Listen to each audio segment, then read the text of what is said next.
High above the vast steppes of Central Asia, the sky stretches endlessly, a brilliant blue expanse watched over by Tengri, the eternal sky. The nomadic peoples of the steppe believed this infinite sky to be a living force, a sacred presence that shaped their lives and guided their destiny.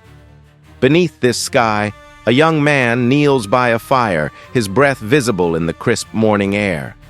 He whispers a prayer to Tengri, asking for wisdom and strength. Behind him, the endless plains roll out like a sea of green and gold, dotted with grazing horses and felt yurts. This is the world of Tengriism, a faith rooted in nature and the rhythms of the earth. Tengriism, one of the world's oldest belief systems, centers on Tengri, the sky god, and his counterpart, Mother Earth, known as Etugen.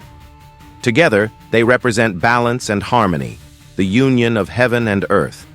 The nomads of Central Asia saw Tengri not as a distant deity, but as an ever-present force, observing and guiding their lives.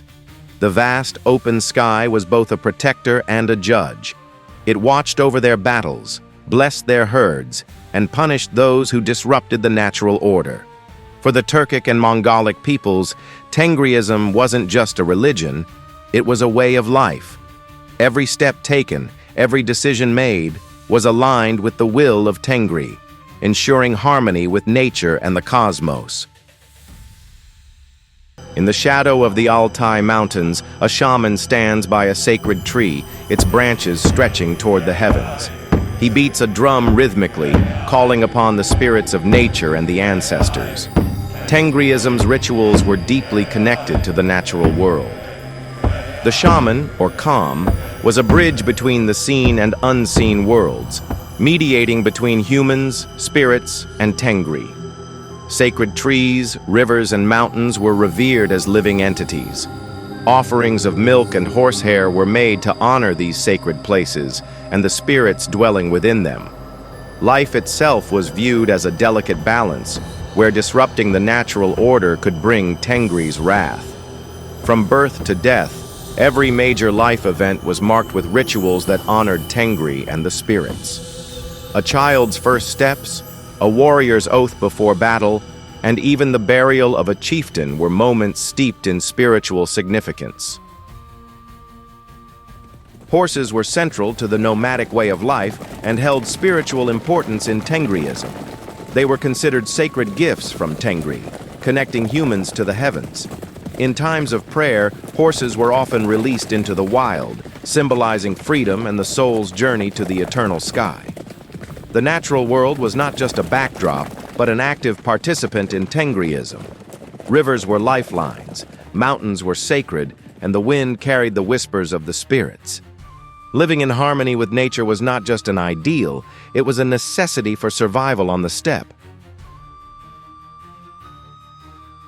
For centuries, Tengriism guided the leaders of the steppe. Genghis Khan, perhaps its most famous adherent, credited Tengri with his conquests and saw himself as carrying out the will of the eternal sky. Under his rule, the Mongol Empire thrived on principles rooted in Tengriism: unity, respect for nature, and justice. Tengriism's emphasis on balance influenced governance.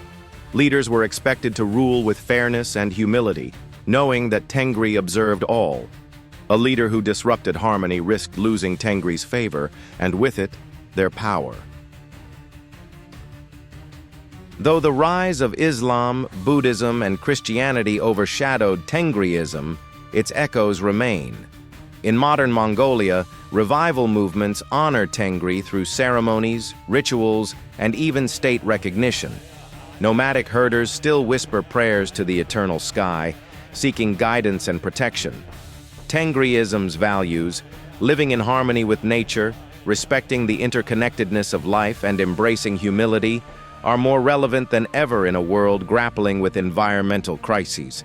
It reminds us of the profound bond between humanity and the earth, a bond we must protect to ensure our survival. What can we learn from Tengriism today? How can its emphasis on balance and respect for nature guide us in modern times? Share your thoughts in the comments, and let's explore the wisdom of this ancient faith together. Some may call it crazy. We call it curiosity. Every breakthrough starts with someone questioning the unquestionable.